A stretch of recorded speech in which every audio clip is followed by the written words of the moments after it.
Good morning, ladies and gentlemen. This is Talking Point on wesn, your content capital and the only station that broadcasts in HD in TNT. My name is Sean Michael Small, and my co-host, Mr. Keith Shah, he'll be joining me soon, but the show must go on. And of course, with all that has happened in the country, we have selected just but a few stories to present in our daily review.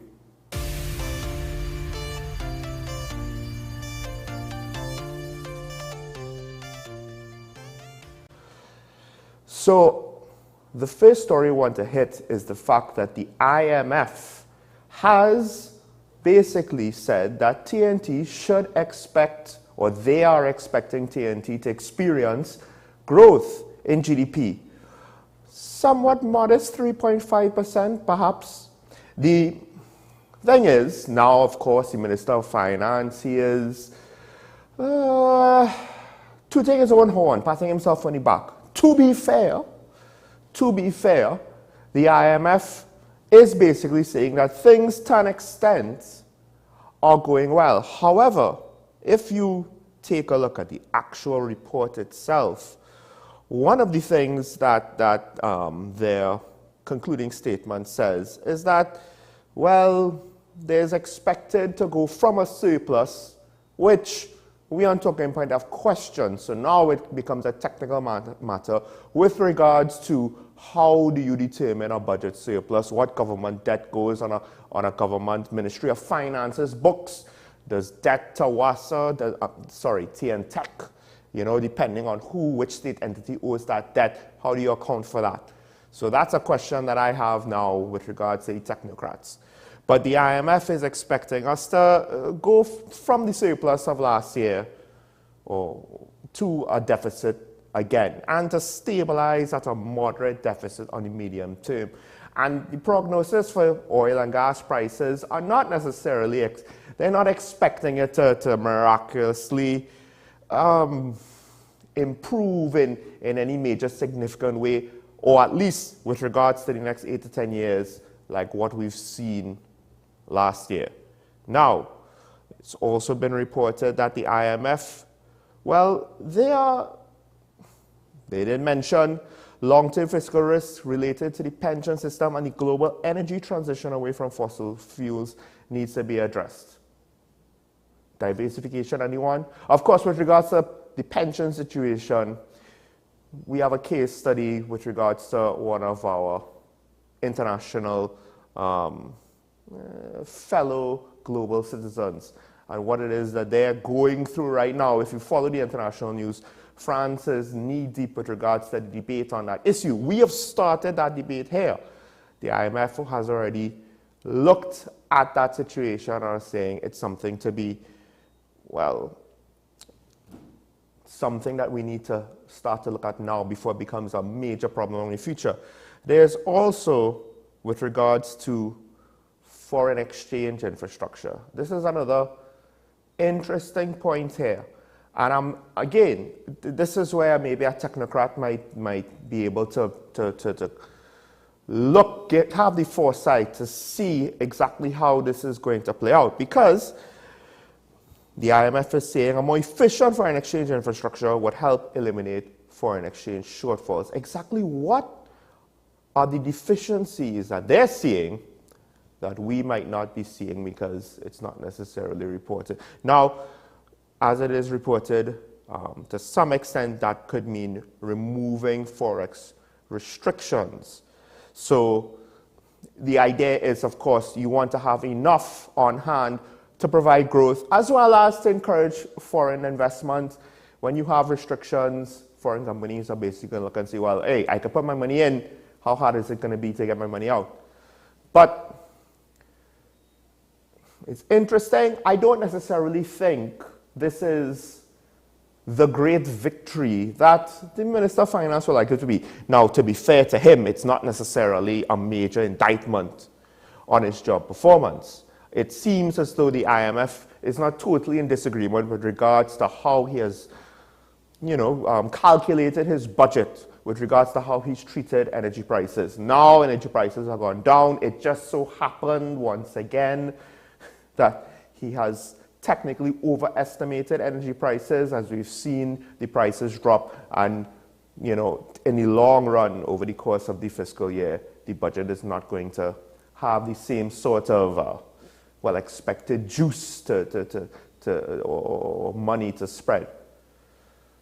But perhaps we should also look at it as, well, there's some hope for growth. The flip side is, Mr. Minister, you've patted yourself on the back based on the good news from the IMF. Note, 3.5% growth. If your starting point is small, 3.5% of something small is still going to leave us with something small. Just want to remind people about that. We're still recovering to some extent from the pandemic. So we're also expecting to grow to some extent as our economy continues to reopen, because it still is. Not everybody has gotten back to their pre-pandemic business levels. Some businesses have closed down. So if you want to pat yourself on the back, and to some extent, some of this growth is just naturally to be expected as we continue the process of reopening, can we hold you accountable if you don't necessarily follow through with some of the recommendations from the IMF?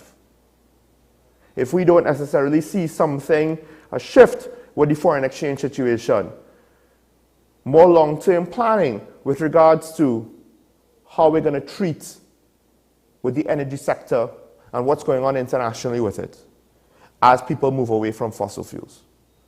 See, if we don't see these things, you can't take the credit, but then now give us excuses when it comes time to the rest of what it is the IMF had to say. That's all I'm saying. Before I get caught up on stuck on one story, let's move on to the next story. And there's a part of me that just found the basic premise of this ironic. And that is, a judge criticized the Office of the Attorney General for constantly seeking extensions when it came to filing a defense for civil litigation that the state was involved in. Or when it just in general, when it comes to civil litigation. Civil litigation is under the purview of the AG, the DPP is for criminal. So I found it quite... You're complaining about the DPP. Oh, the work is not being done because you all are not doing a good enough job. What's your excuse? Because part of the problem that we have in general, and I believe it trickles down now into the criminal justice system and how that works, is just how long it takes for the courts. I believe we spoke once, a couple of months ago, with regards to wills being probated and taking a significant amount of time. If we didn't, it was something that was meant to come up. We've heard that, well, and those who have experienced it would know, the grandchildren could be seeking the parents' inheritance from the grandparents because the paperwork, the processing has not gone through yet. For whatever reason, I don't know. So it's not just the criminal justice system, and now it is how the government treats with their own defense of their civil cases. Why is that? And to what extent are the lawyers involved in these cases, the private practice lawyers, paid premium dollar as opposed to lawyers on staff who have a more reasonable salary, one would expect? And if this is the case, because remember too, all of these things, they're coming up the works. The whole system is being put more and more behind. Now, to what extent is overlap with regards to the lawyers and the bureaucracy, the administration of the criminal system and the civilian or the civil system? I don't know. Not involved in that field, I'm not a lawyer. But even if they are completely divested and one does not affect the other, we have to ask ourselves, what is going on? Why are we fine with this system moving at a snail's pace, our judicial system in general? So much so that we can't even deal or treat with the murderers we do convict. I'm not saying that, I'm not being a proponent for the death penalty, but come on. We have a law in the books. It's not being used because the system is not allowing it to be used. It's not that we're not hanging them, it's that the system is not working. Whatever the result should be. And what we're seeing, it's a bit of a joke. It's a bit of a joke when we hear things like your government cares for you.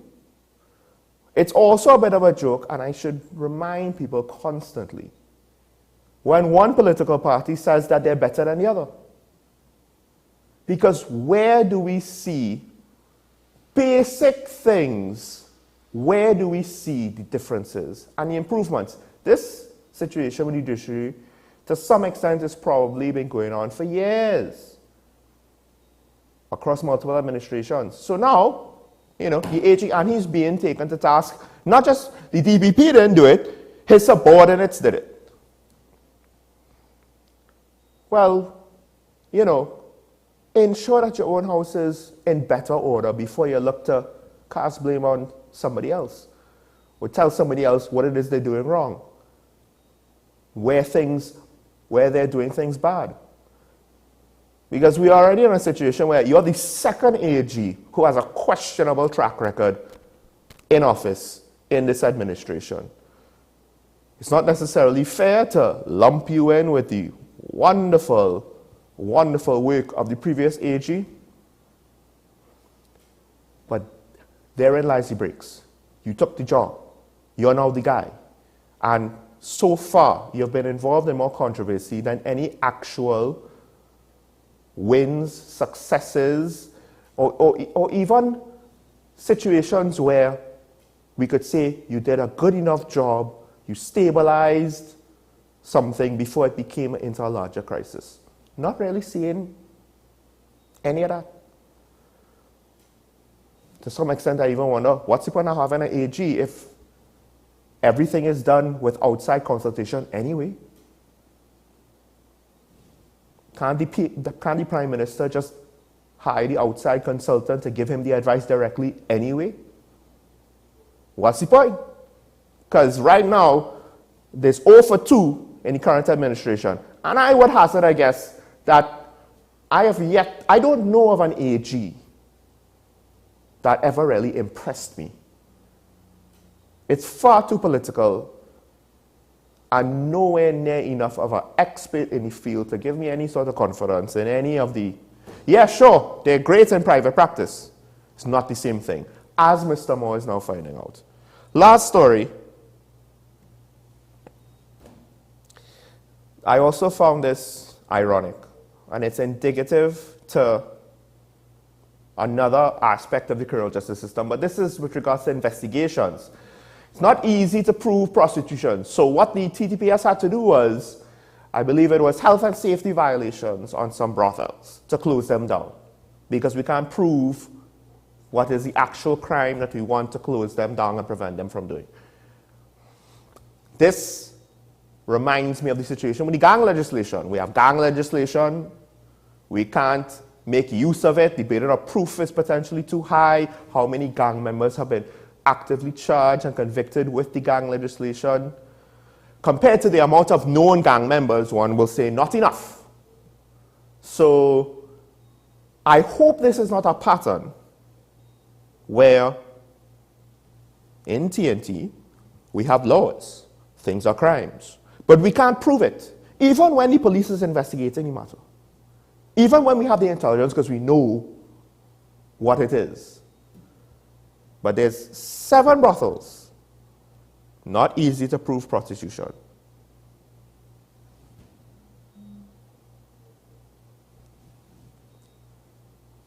Is it because of the legislation, or is it because of our investigative measures? But like I said, I hope this is not a pattern.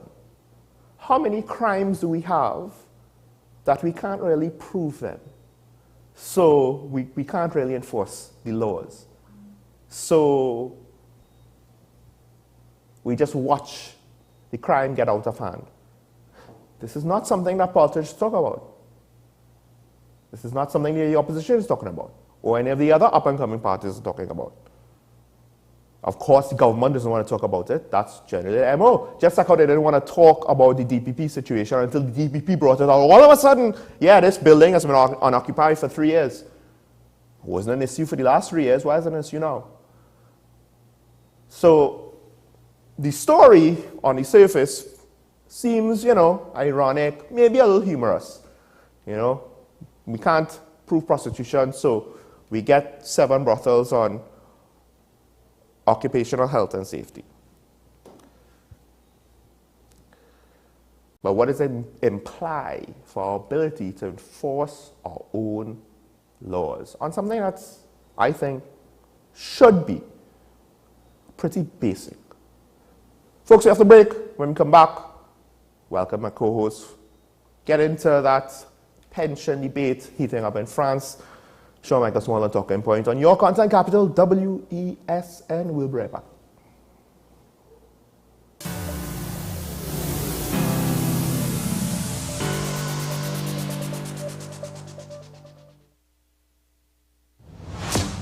Is it politics? What is it? Is it that nobody cares about sports? The kind of support that sport used to get in the past is no longer here. The thing is, taking a knee doesn't mean that that's the only thing you're doing now, Andy. Right. Taking a knee along with other stuff. Samantha, what are you looking forward to when you return home to Trinidad and Tobago after winning the title?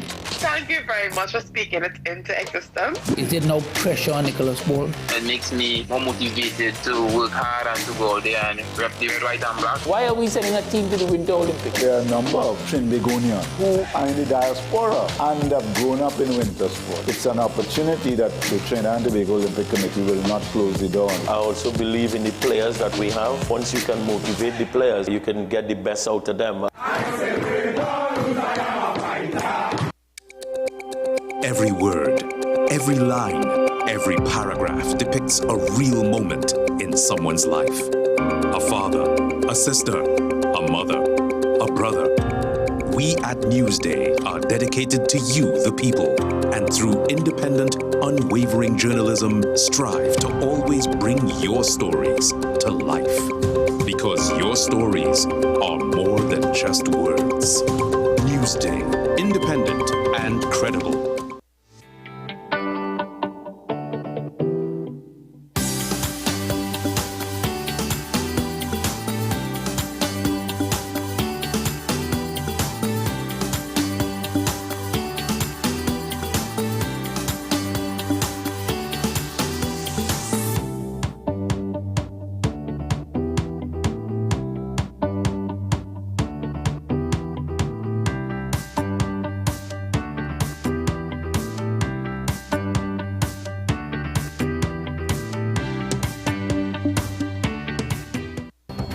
The issue, the continued rise in the price of flour and its impact on the cost of living in Trinidad and Tobago. How should we go about it? I want to ask you, what has been revealed to you about the state of vulnerability in the country because of this exercise and because of what we're going through? Is the government losing the war on the vaccine front? The discussion should revolve around the common good for the greatest number of people in Trinidad and Tobago. How do we inculcate a sense of respect and regard for people who may not be of your own political ilk or persuasion? The communities are now being used by political opportunists. So when the tables are turned, it's the same way.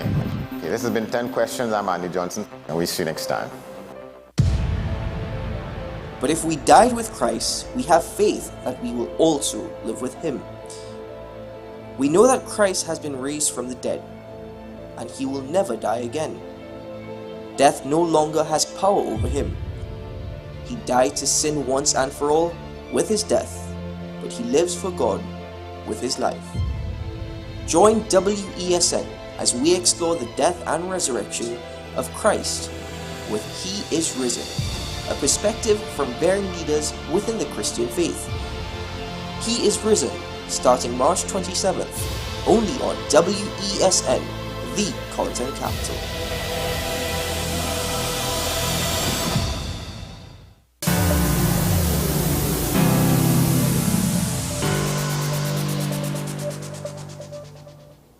Welcome back to Talking About, ladies and gentlemen. And of course, I'm joined by my co-host. He's made it, folks.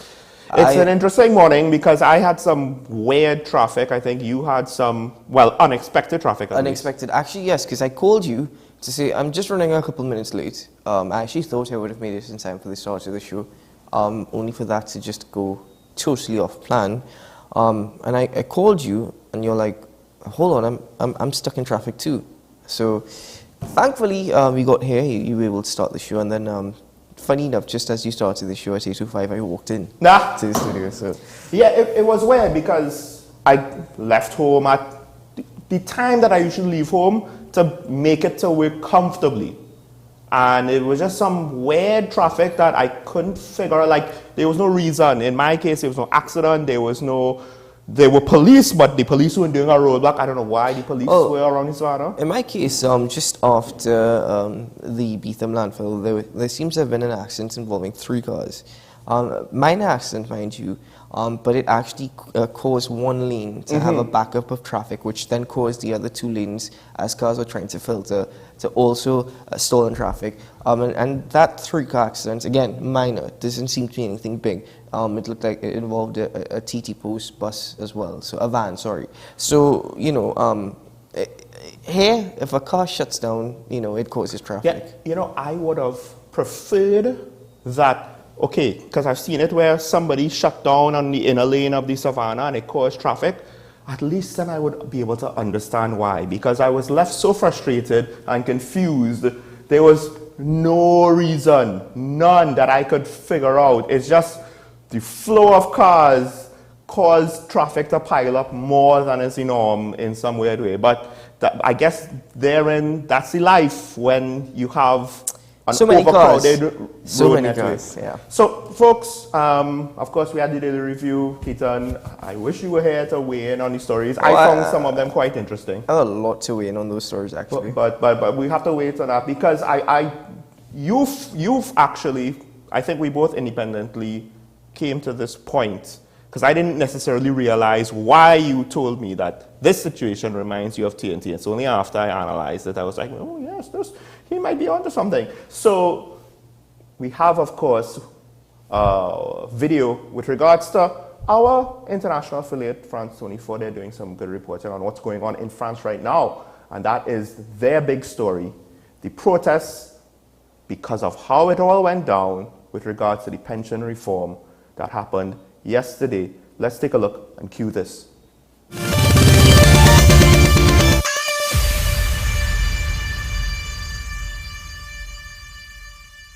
French government will push through its landmark and unpopular pension reforms without a vote by MPs. For weeks now, unions have led protests against the bill that would raise the French retirement age to 64. Indeed, about 2/3 of French people are opposed to the plans.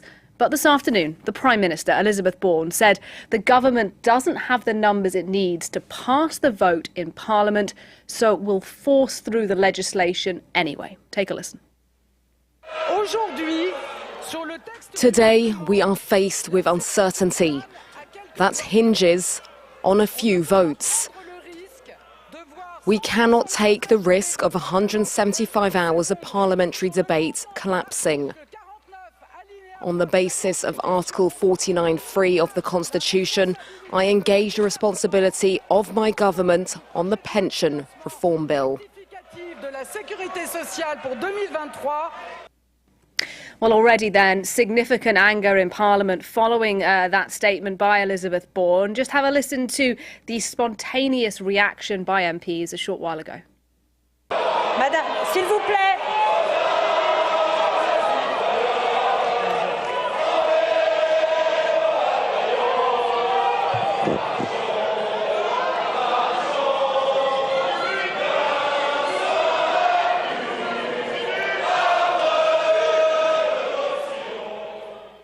Quite a moment there in the National Assembly this afternoon. MPs singing the national anthem, and not long afterwards, Marine Le Pen, the leader of the far-right National Rally Party, announcing that she will be filing a motion of no confidence in the government in response to its plans to force through this legislation. Let's go live then to the National Assembly. Claire Paquelin is there. She's been watching all of this drama unfold today. Claire, just bring us up to speed. Marine Le Pen saying a motion of no confidence is to be filed. How big of a deal is that? Well, I've just been speaking to some members of Parliament trying to get a picture of what things are going to look like over the next few days. Marine Le Pen, as we said, is planning to file a motion of no confidence, but she's not the only one. Left-wing MPs will be doing the same, and I understand that early next week, whichever motion of no confidence has the most backers, well, that will be the one that will actually be debated on in Parliament. This is a risky time for Elisabeth Borne, the French Prime Minister. It's a risky position she has found herself in. Many opposition members of Parliament will be seeing this 49.3 mechanism, the use of it, as a provocation. It's fired them up. It really has. We are, though, in a similar position as we were before.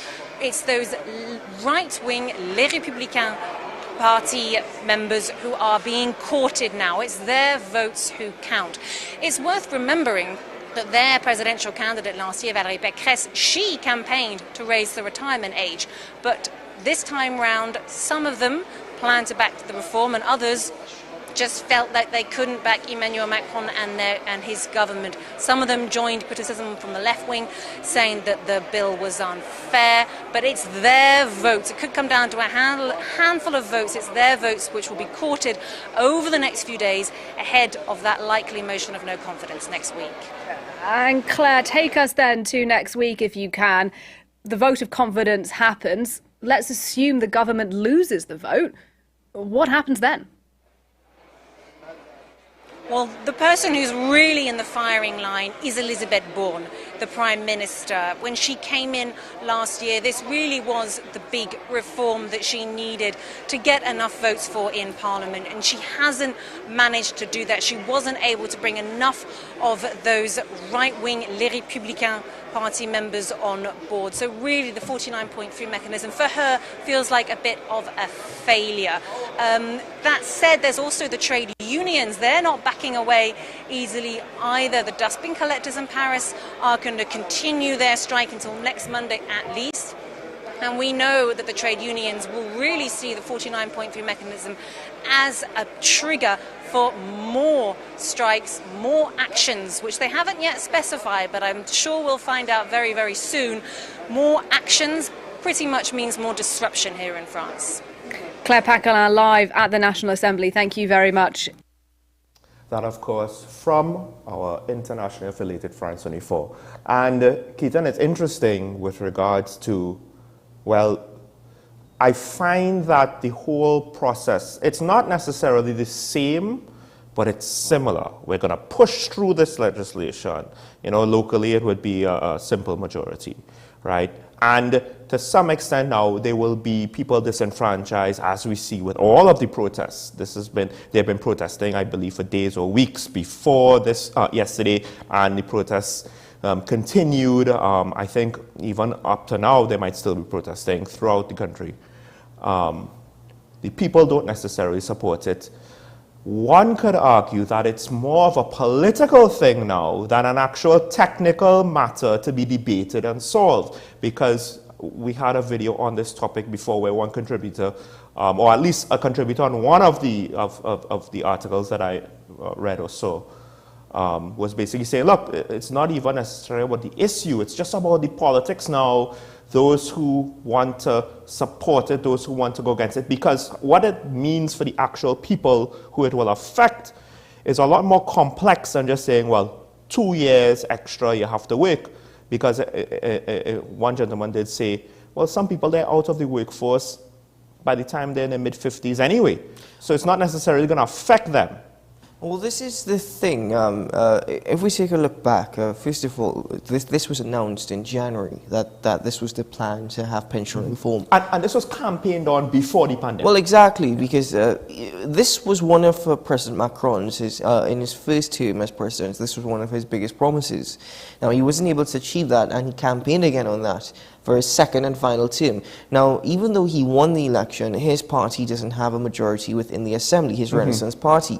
And he realized that in order to push this reform through, he will have to invoke 49(3) of the French Constitution, which allows the sitting government to push any legislation through without a majority vote, but a motion of no confidence can be called. And that's exactly what's being planned. Now, the thing is, the French people knew they needed pension reforms. It was one of the biggest, as I mentioned, one of the biggest things he campaigned on. He knew, as well as the French people knew, they needed reforms. But they're not pleased with how this has gone about, as can be seen by the process. I think up to this morning, over 120 people have already been arrested for the protest. Police had to fire tear gas. But what the reform does, if we take a look at it, it's according to the government of France, by 2030, when it is fully in place, they will have annual savings of roughly 17.7 billion euros. Because every 3 months, starting from now, every 3 months until 2030, there'll be a gradual increase in the pension age. So you're moving from 62 years to 64 years. And the pension is going to be guaranteed at a minimum of 85% of the net annual income, which currently is about 1,500 euros a month. Early retirement for workers in the public service considered to be very difficult, such as police officers, railway drivers. They still have the option for early retirement. But the biggest thing is 49.3. The government knew they didn't have that majority. They knew they wanted to push through with the legislation, and the French people were not exactly happy with that. What has happened now is, with this motion of no confidence, it could lead to the collapse of the government if it is passed. But it is highly unlikely at this time, given the fact that it would mean the left-wing party, the Republicans, and the more conservative opposition having to come together. Remember, Macron is working with a coalition. And that imagine this, the coalition itself doesn't have the majority. Could we see President Macron out of office? We could, but it is highly unlikely. I think it has been said, at least some analysts think, that the Conservatives don't necessarily want to see him removed from office. So the problem is the mechanism. Of course, you could call a motion of no confidence to try to put an end to anything pushed through with 49.3.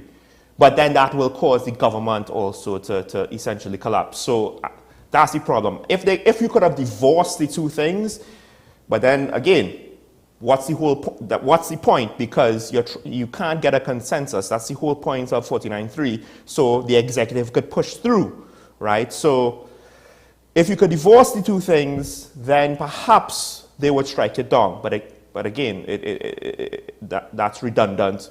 There's a reason why he didn't have the votes in the first place. So it's very risky and, like you said, very aggressive, because it seems as though, for whatever reason, the man on the street in France, or at least a significant majority, does not agree with what's going on. Now, the alternative solutions that I heard of from the other side didn't necessarily strike me as better. But in a democracy, if the people say that they don't want it, even if it's better for them, to some extent, is it ethical to say, no, it's better for you, take it? Well, this is the thing, and that's why it reminded me a lot about Trinidad, because here in TNT, the government have found loopholes where they just require simple majority in order to pass legislation. And that's happened quite a few times under this particular administration. Right. The thing is, in France, because the government has pushed through this legislation without a vote being necessary, it reminded me here of TNT, where the opposition, as you just mentioned, hasn't put forward any valuable solutions, but have been highly critical of the bill. And then at the same time, the unions are acting up, and they are the ones that are leading the process. In fact, protests have actually simmered for now, but they're planning major protests for Thursday the 23rd, which is next week, of course. The unions are the ones really leading the protest. People understand that they need reform, but they don't like how the government has gone about with reform. And if you think about it, and if you analyze it, the only difference between Trinidad and Tobago and France at this point, at least in this particular situation, yes, France has a bigger economy, but France also has greater debt, given the current climate.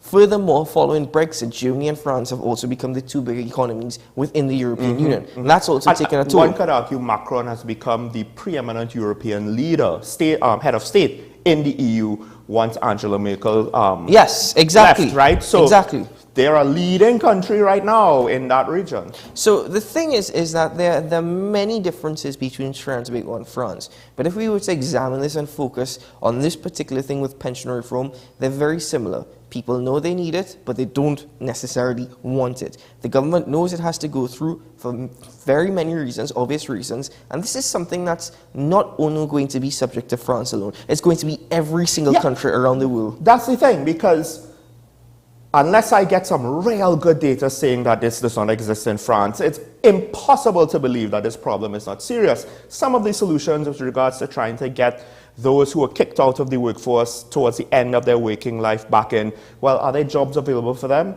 And with regards to taxing corporations to make up the shortfall, is that really a good idea for the economy? Taxes on an economy is not always a good thing. And that's the thing. You're raising that, and the thing that comes immediately to my mind is the UK budget, which was read on Wednesday.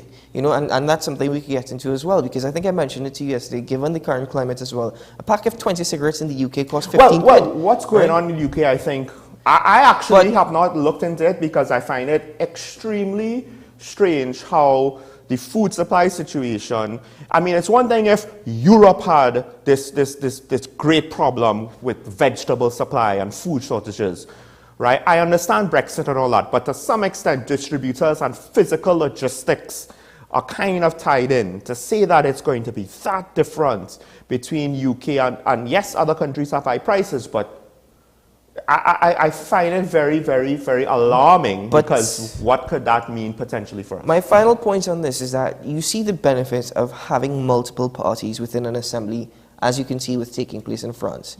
There is a benefit. There are obviously cons as well. Yes. We know that. But the thing is that that is not something we see here in Trinidad. Even though there are multiple parties, they're not necessarily established parties. And because of that, you have to wonder whether or not Trinidad is just too small for more than two political parties. Now, I think I disagree with the majority or the consensus in France. My thing is, I don't have an issue with what the people want. My only concern is, okay, do they have a situation where the politicians are riling up the voters and the voters are not informed enough to know exactly what it is they want? That's always the case. And I know that's always going to be the case, but I think to some extent now, more and more, whether you're in a little Trinidad and Tobago or in the USA, Canada, the UK, France, Germany, wherever, voters need to be more informed, because the way how politics is going, where it is, I'm doing whatever I can just to win the next election, I don't know if we could have faith in the system and the people in the system to say, I'll just take whatever you say at face value all the time. Well, that's how politics always is. It was that way with Brexit. It's probably this way in France as well. I mean, we're not living there, so we can only speak about it based off of the information that we have. But the biggest resistance to this was because of the standard of living crisis in France, again, throughout the world, because in the UK right now, it's the worst standard of living crisis in 70 years since records began. Well, France's culture, to some extent, was based around how their work-life balance was. So that's why I think it became a very big hot-button issue, because it touched a cultural nerve. It would be kind of like saying, let's cancel Carnival because of COVID. It's not something that's simple to just push through. Anyway, let's take a break now here for this. It's a topic we'll continue to explore as the latest happens. But for now, given the fact that the government here in Trinidad and Tobago have issued their intentions, whether or not it actually goes through, to examine the process of raising the retirement age here in TNT, this is a good case study. Very many differences in terms of the size of the population, the economy, a lot, but still very good to examine. Let's take a break here on Talking Point now, and when we return, the conversation continues.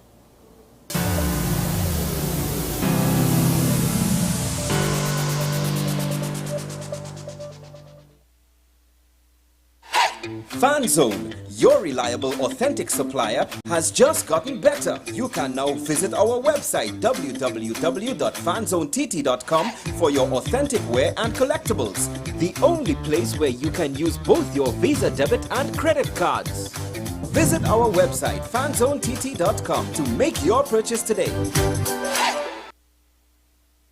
The best laptops and tablets are at dbesttoys.com. Get a Gateway 14.1-inch Ultra Slim notebook or an HP 14-inch laptop at the best prices in TNT. Get the Fire 7 tablet for $474. You can also shop the latest Amazon Fire Sticks. Call now at 32-DBEST to order or visit us in-store at Forces flagship MacBean. Shop online now at dbesttoys.com. Free delivery available throughout Trinidad and Tobago. Cash or links on delivery. Take some time for yourself or spend some time with the family at Sandy Point Village Hotel. Enjoy our various studio and suite apartments, self-contained with their own kitchenettes and Wi-Fi. We also have our famous 100-foot swimming pool and our beachfront restaurant, the Steak and Lobster Grill. And our location in Crown Point puts us near the center of activity from the nylon pool to the local nightlife. Call us and make your reservations at 639-8533, 389-2378 or email us at sandypointvillagehotel@gmail.com. Bill and Ruth fell in love with the Benjamin Moore color Dry Sage, but they tried to match it using another brand's paint. I mean, it's close enough. Almost identical, really.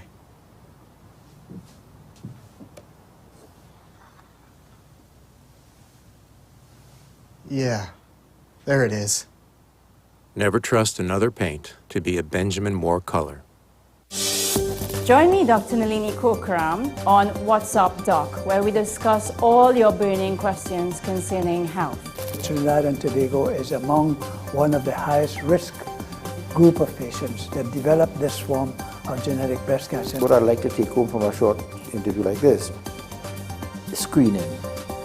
You must screen. Because it's silent. It's silent. Yeah. And because it's silent, you don't know it's there. What's Up Doc, every Tuesday and Thursday on WESN, Content Capital.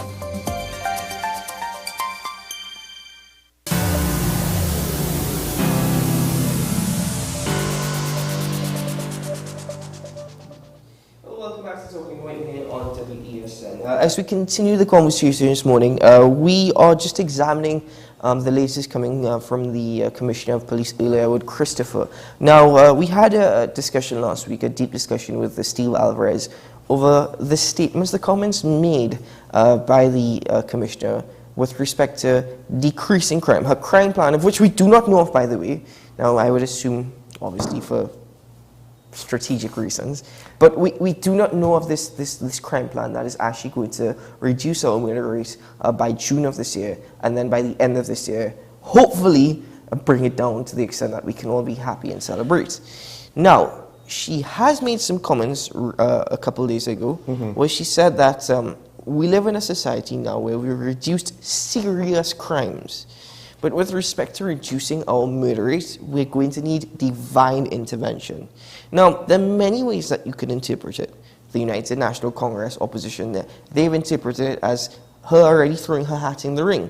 And I could understand that interpretation because after all the talk, even putting a date, I thought the Commissioner of Police was very much bold for putting a date. Well, she was asked directly.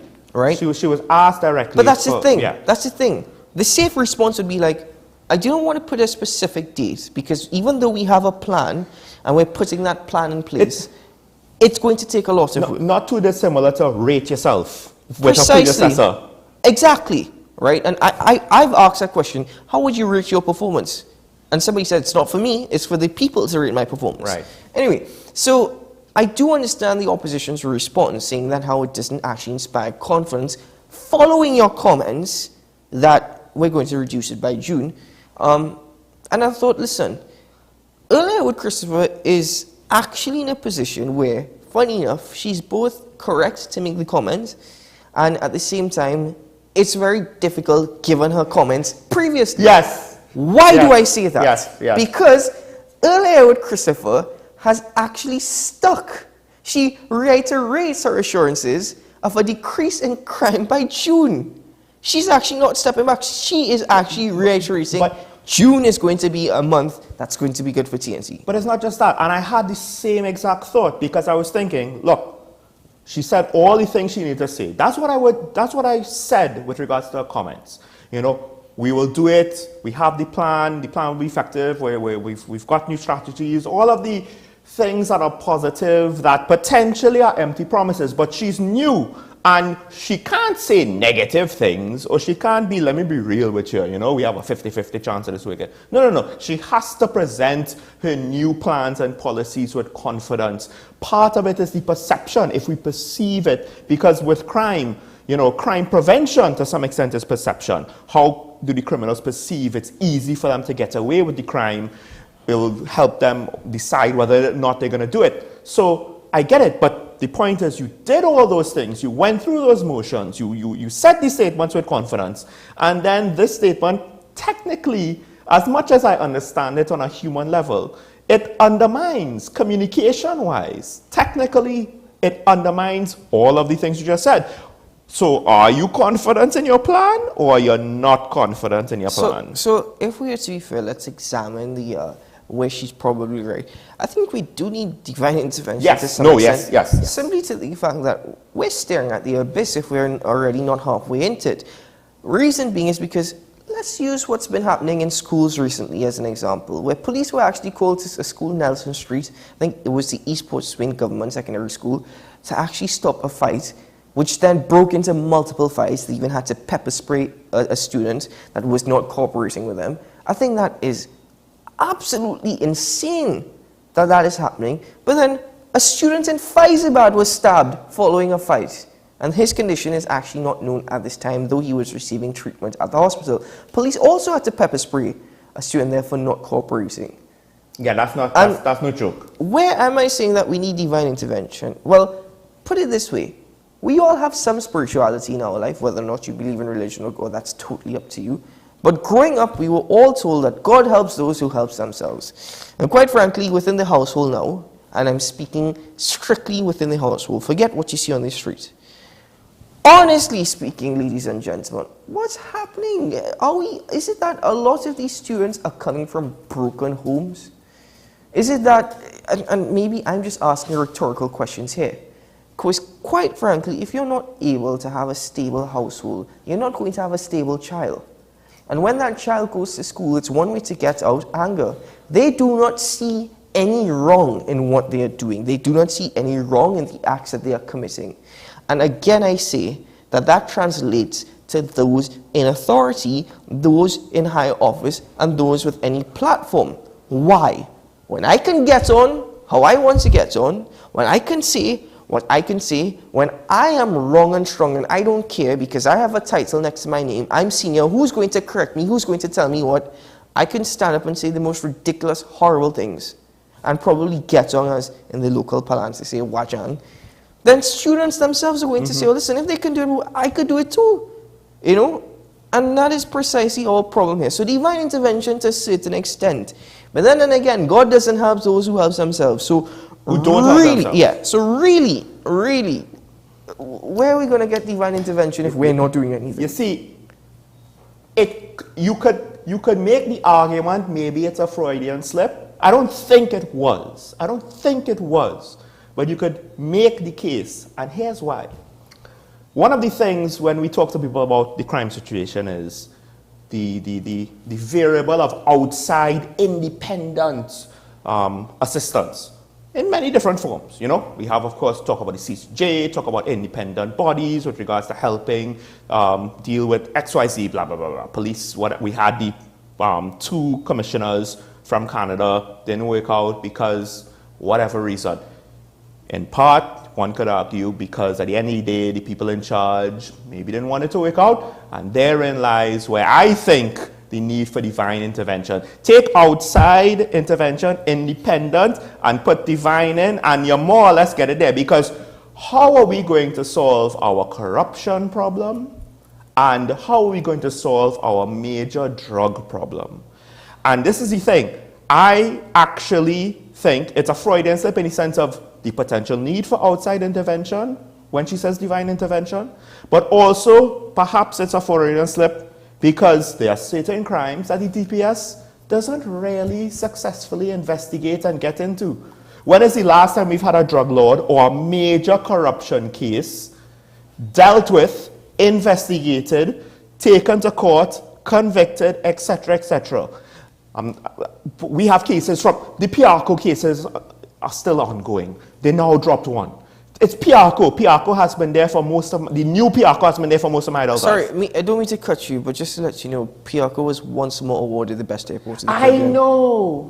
Once more. I mean, anyway, the irony. But yeah, I think that we need that because also when we speak to people like Steve Alvarez and Timothy Amble-Smith, they always come back to corruption. And to some extent, it's right. Everything is undermined by the corruption. So it's not just the attitude trickles down. And yes, obviously, not all school children watch Parliament, the Parliament channel, and watch the news religiously. But the attitude will filter from the leaders to the citizens to the children. However, the corruption now filters from those involved. It worms its way into the criminal justice system, undermines it, and leaves it in tatters. Right, okay. And then how do we expect it to actually work? So we've gone all over the place with this. Children don't have to watch news or the Parliament channel religiously to see how some of these individuals act within the sacred walls of Parliament.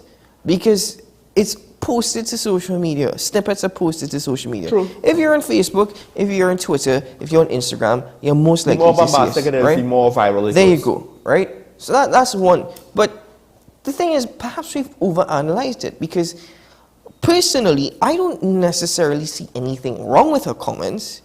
I said, it probably isn't a Freudian slip, just that a case could be made. I just think that it's very interesting that you make those comments following you being bold enough within the first few months of your term to say, listen, come June, you're going to see a reduction, right? And that's the thing. I think the timing for me is very much awkward. I don't think she was bold. I think to some extent she's not necessarily good when it comes to presenting and public speaking, etc. She was put on the spot. She gave an answer. It probably is based on her plans, I'm hoping, a reasonable answer, or one that she thought was reasonable. However, wherein her nerves and her inexperience facing like a panel or the public, whatever comes into play, is knowing what to say and what not to say on a communication level. Because it locks her into this time frame, as you were implying. No, she's reiterated that. Right? Well, I mean, kudos to her for not trying to walk back that statement.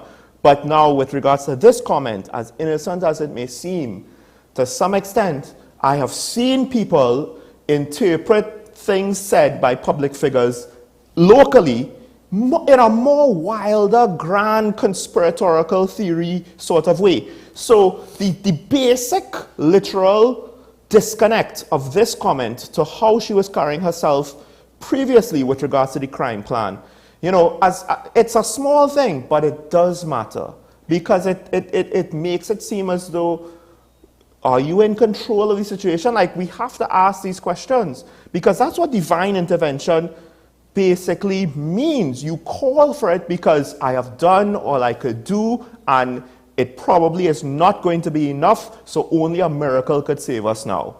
That's what it means. So, again, I understand on a human level why she said it, because it's true, we have a big problem in the criminal justice system. But because she's the commissioner, and because her messaging up until this point was going down a certain path, it kind of derails her messaging. It's not effective. But she's not the first public figure in this country that's in current office to do something like this. And this is one error. My final point with respect to earlier with Christopher, she has my support and I really hope she succeeds. I really hope she does well, because if she succeeds, Trinidad and Tobago is a better place.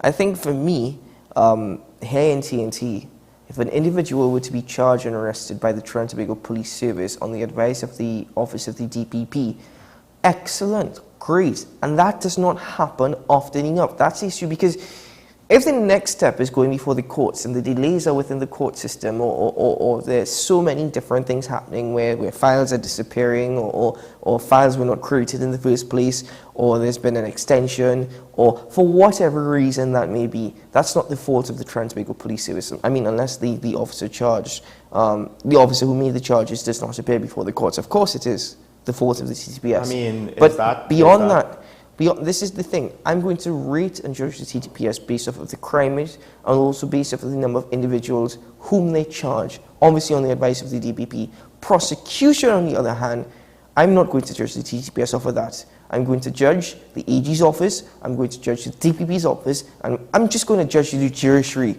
based off of that. See the TTPS, it's easier to judge the TTPS. Let's see how they do, and if they succeed. Because June is not too far away. Ladies and gentlemen, we take a break for news on the hour, and when we return, we open up the phone lines.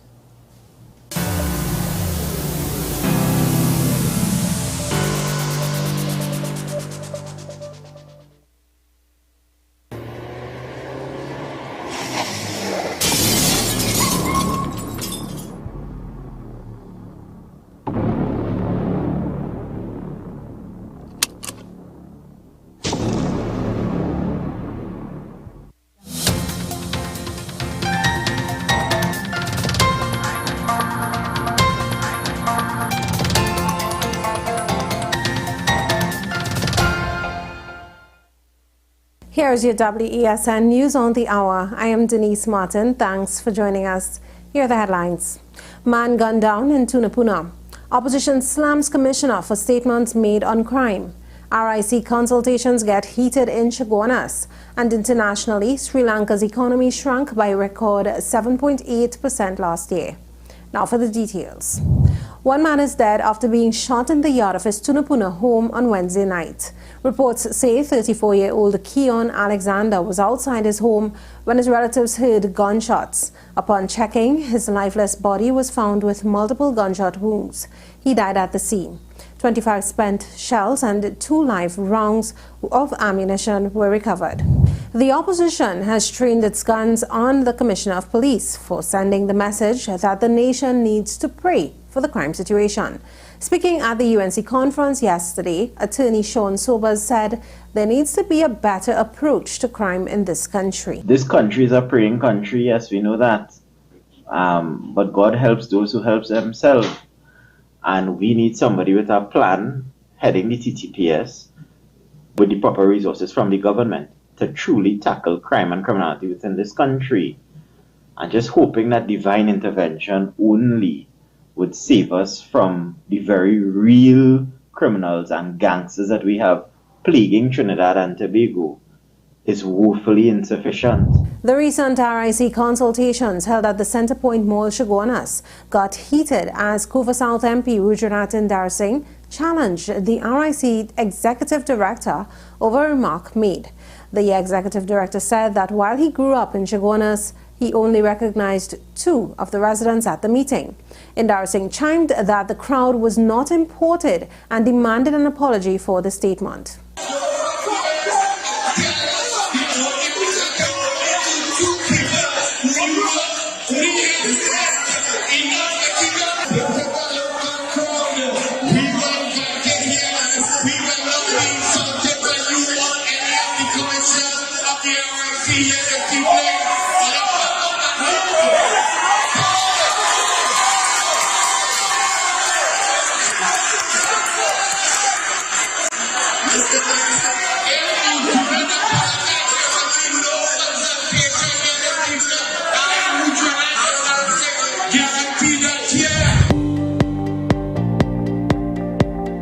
International news now. Sri Lanka's crisis-hit economy shrunk by a record 7.8% last year, official data shows, as the country struggles with its worst financial crisis in 7 decades. The island's 4th quarter gross domestic product contracted by 12.4%, according to the figures released by the state-run Census and Statistics Department on Thursday. Sri Lanka's growth is expected to shrink by 3% this year. Moody's Investors Service said on Monday, but growth is expected to rebound in 2024. Well, that was your news to the hour on WESN. I am Denise Martin. Thanks for watching.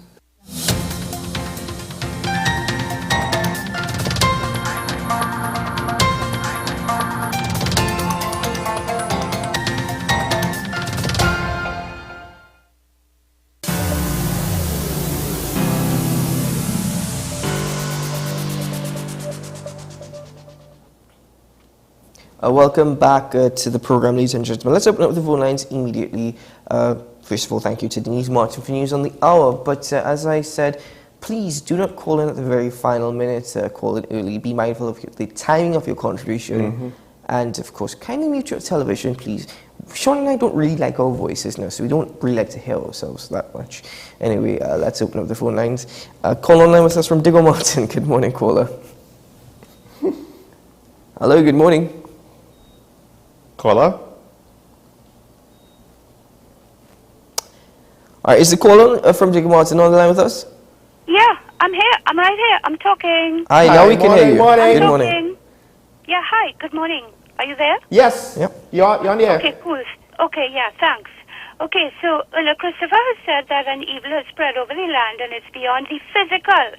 So she's seeking divine intervention. Well, I won't even give my opinion on that. I'm just going to quote instead Gary Griffiths this morning. So he has asked, so evil was not stalking the land when I was in office, and crime was not a major concern then, and it was going down. It's only after I left that evil stalked the land. Scratch my head. Urla is full of it. Also, 100 policies and units were shut down after he left, and that is what has caused the problem. So I'm just going to add that Israel and Palestine have been fighting since 1947-48. Jews and Muslims pray, and, well, I don't know, brain cells kind of help. Thanks. Bye. I will say that from my understanding, the tensions between Jews and Muslims in that part of the world actually go way further back in history to the 1920s. So, thanks for that, Sean. We have a call on there with us from Digger Martin. Another Digger Martin. Good morning, Mr. Shah and Mr. Small. Good morning. A couple of issues. One, the fact that they have identified the airport, Piaco Airport, for 3 consecutive years as the best Caribbean airport. It is ironic that they have attempted to prosecute the man who was instrumental in arriving at it. And they have had 2 attempts to prosecute him. The integrity in public life and the Piaco, and they have all failed. That is fact. Was it persecution or was it prosecution? No. So I'm staying there.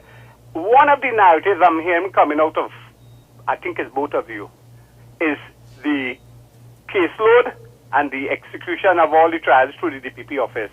And one of the things I think I hear, I might be wrong, is that it happened in all regimes. And that is not true.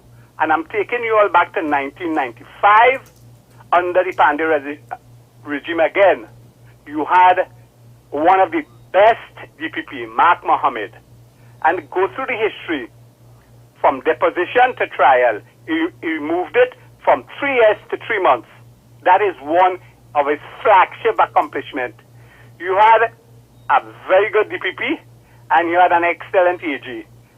The fact that they could have done that so dolce in such a quick time tells us if you have a well-functioning judiciary system, you could get it done. And Anand Ramlogan, when he was in office, he told them, he mentioned, he highlighted to the DPP, not the DPP, to the sitting CJ, do a dolce operation court business. And the third thing is, quickly with the TPS, I'm hearing through the grapevine, they have a new recruitment process. This might be facetious, yeah? And one of the criteria, before you apply, experience as a preacher or a reverend or a pastor might possibly be enhancing your application because they will bring the value that the Commissioner of Police wants according to the district force. And it at the same time bring two SRPs, you know. All right, caller, thank you very much. Have a good day. One is the Sorry, caller, we have another call. I'll just say that might be for a specific position. I'm not too sure if the general criteria would be to be a pastor, have experience. Sean, how did you fall? Good morning. I'm just saying, okay. Good morning, caller. Good morning, caller. I could see where, anyway. Hi. Morning. Hello. Yeah, we talking about illegal balancing and these fellas who the DPP dropped the case and whatever. But it had people who was charged also with these people who end up making the jail and pay back their money. So what we're saying that these people wasn't guilty. These people was to go away because they had links with the same foreign people. The same attorney Anand Ramblogan stopped them from going away. You understand? And said that he will have the case charged here and never bring that case up. You understand? So all this lingering and all this nonsense is what caused us to be in this situation today. Us them fellas would have go peacefully and we don't know if they're not guilty or not, because we know our judiciary here and all kind of things is a whole set of bogus. You understand? It's bogus right through.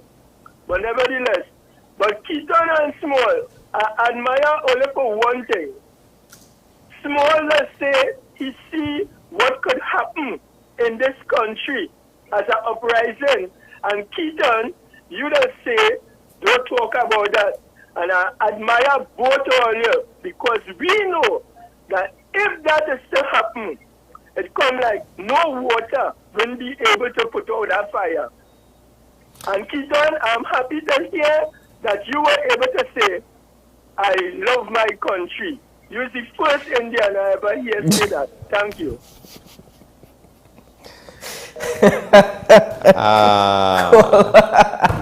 Caller on the line with us from Sugarnes. Good morning, caller. Hi, good morning. Good morning. Hi, good morning. You're on there. Good morning. Hello? I'm calling from Sugarnes. Mm-hmm.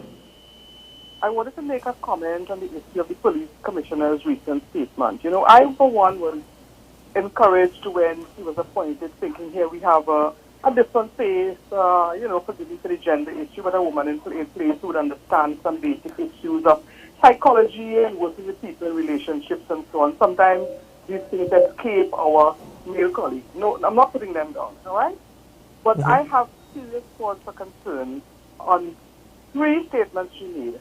One being that the murder rate going to drop or the crime rate going to drop by June. Maybe she was in a different country, not here. Secondly, for Carnival. But they don't widen the police in there because it's a crime. Yet people walk with all kind of criminals walk in the streets. Rather than talk about the safety of people, but they don't widen the police. And the last one about divine intervention. Now, I'm a very spiritual person. I believe in a higher order. But when you say divine intervention, it's like some preacher in a church saying what? Yes, we need to pray. We need to get back to values. How about divine? Get back to our basic values of humanity, of kindness, of looking out for others, of decency and politeness. And where does that start? So in my book, 3 strikes, I don't even have a 4th. Because I have lost confidence in those kind of statements. I think, Mr. Small, you're almost apologetic and trying to be kind about the communication issue.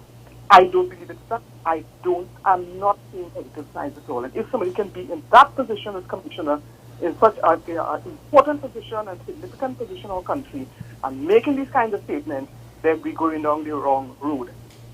We're going down the wrong road. We have to get people a certain degree of gravitas. Gravitas is something intangible. You sit there, people look at you, they know you have some authority when you speak. You speak from a point of view of knowledge and common sense, and you can relate your message to the people who are listening to you. But when you make that kind of statement, I expect some preacher in a church to say that. I don't want my police commissioner saying that. Tell me about values. Yeah. Tell me about getting back to basics. Tell me about family lives. I agree with you, caller. Yeah. All right, thank you very much. We have another caller. We have another caller. Apologies for having to cut you. Caller on the line with us from Kirep. Good morning, caller. Hello. Good morning, sir. Good morning. You hearing me? Yeah, you're on the air. Yeah, morning, Mr. Small, and the other guy there, I can't remember his name. That's okay. Good program as usual. Thank you. Two callers before this guy here. I want to tell him go to the head of the class. What does the grading of the airport have to do with Mr. Pandey innocent or guilt and Mr. Isgalbaran thing? It doesn't matter. It doesn't matter at all. Yeah, foolish talk. These men were set to be extradited, and as the caller said, and we know, the AG at the time said they would be trying here. Persons who were accused in that scenario, that dispensation, they make the jail and paid certain monies. So what foolishness is this guy speaking? Mr. Small, and this man who talk about the pastor to get in with the police, that's just a big joke he's making. Don't take it serious. Right? And I was one who was saying, because I used to be doing the escort when they had Dulceri matter going on in Shagrama's court. You see that Shagrama's court where they had changed up to a court? That is to be a basketball court for the indoor basketball thing for the army. And if you see what they made, that is a nice court. You know why I keep saying? There should be a drug and gun court. They should turn it into a drug and gun court. Serious crime. You see all them fellas running up and down with the AR-15 and this and that, and they're bringing the cocaine and the drugs. They should be going to that court. So when people see them going down there, they know it's serious business taking place and serious sentencing taking place. I was praying that when Mr. Rowley came into office, he would have bring in... Hello? Caller? Caller, we seem to have lost you there. Not too sure what's going on this morning. We have a caller on the line with us from Chagones. Good morning, caller. Good morning, gentlemen. Good morning. I hear again this thing about crime, and I keep saying the problem is a big no law. The government now is appealing to the Almighty. But as your previous caller said, God help those who help themselves. And I have listed a number of things on this program that the government is supposed to be doing according to law. And I see... Hello? We lost cranky. What's going on? Okay, all right. We apologize, caller from Kirep and Chagones. I'm not sure what's going on. We have a caller online with us from San Fernando. Good morning, caller. Morning, gentlemen. Good morning. No, back to Miss Christopher. It seems as if the more she speaks, the more she exudes no confidence in herself. However, that statement about reducing crime, the first person that actually said that was not Mr. Christopher, reducing crime, reducing those numbers by June. The first person that said that was a deputy commissioner of police. I'm not sure if it's Samaru. One of them. They were on the first what do you call it? Joint Select Committee. Joint Select Committee that they had. Right. But the first one where she didn't appear. Yes. And that gentleman said that first. He said it. And it's probably Commissioner Samaru. And she has repeated it.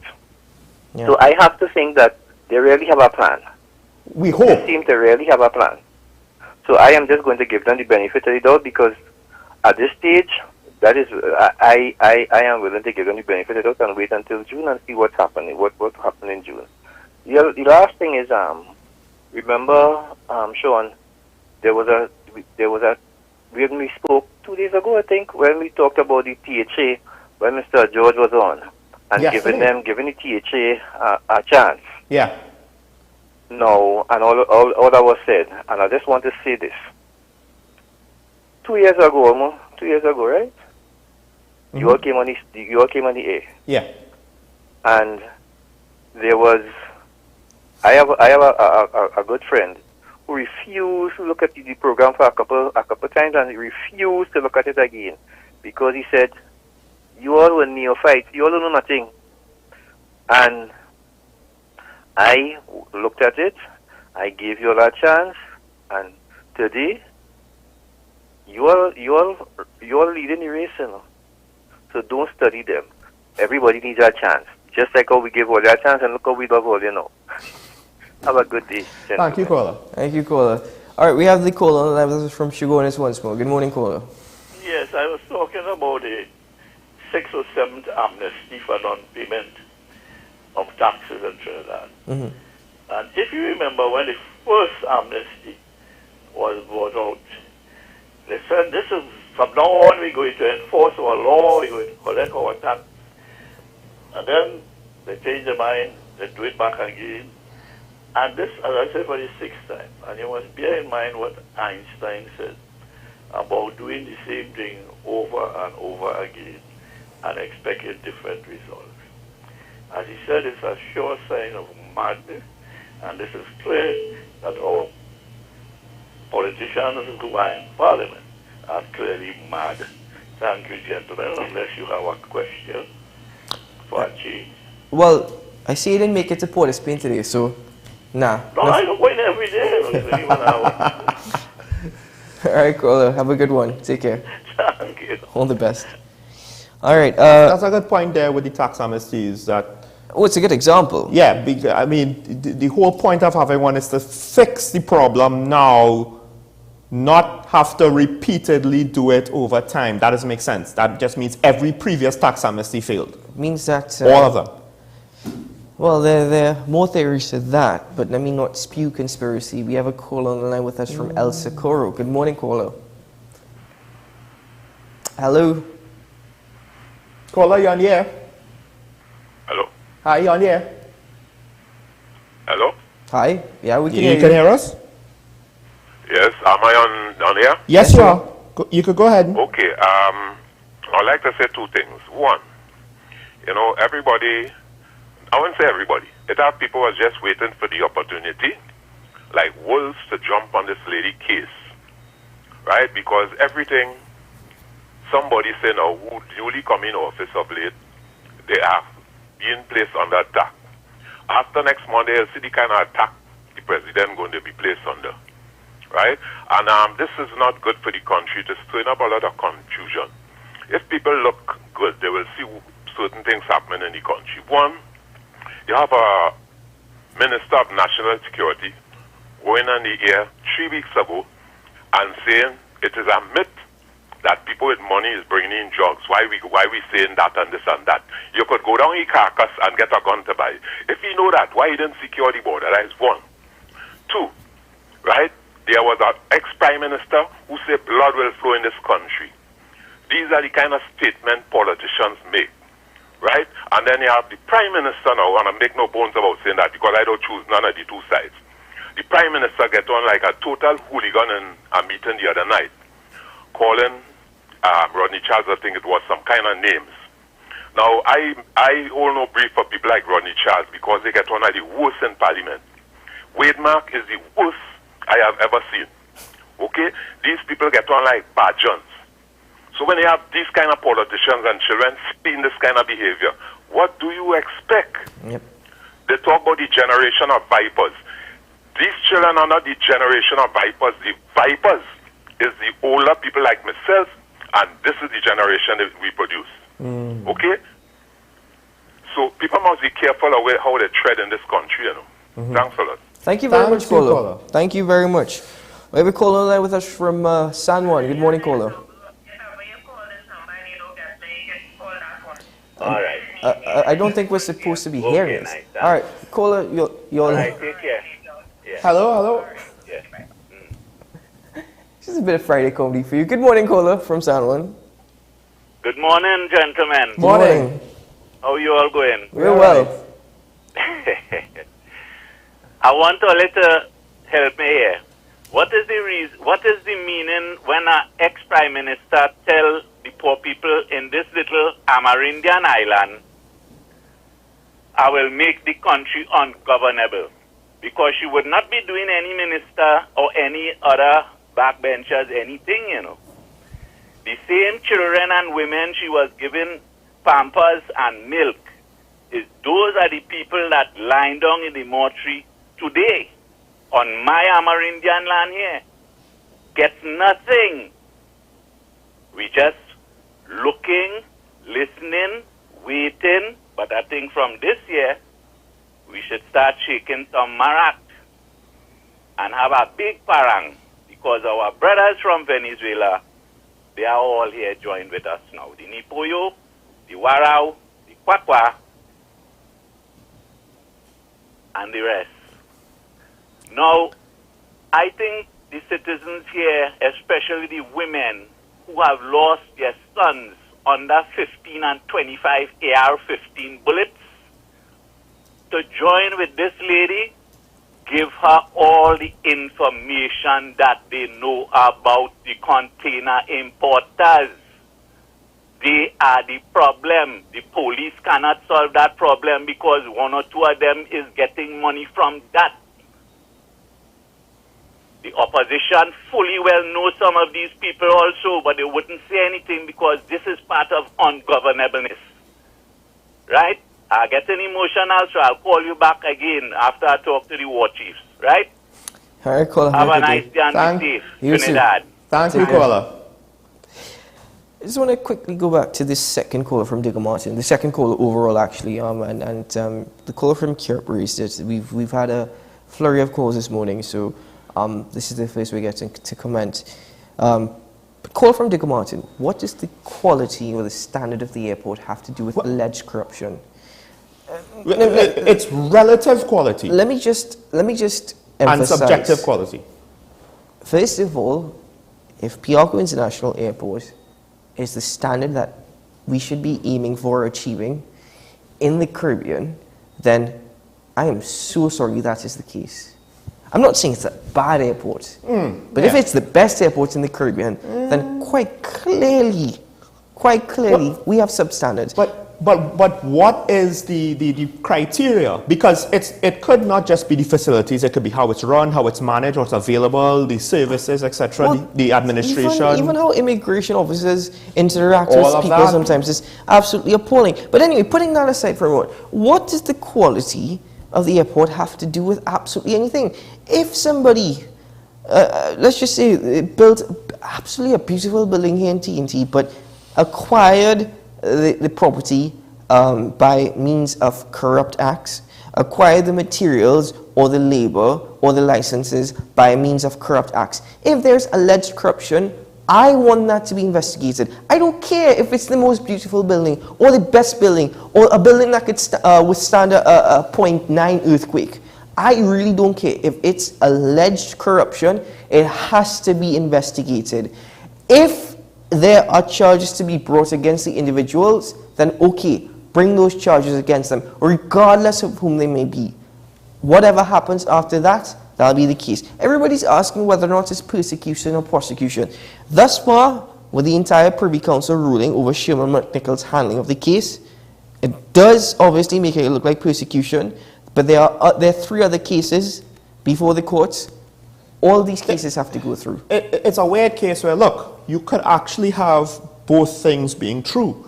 Political opponents might want to use this as a hammer to beat their opponents with, but also one of the reasons why they're picking this situation is because there's some truth to it.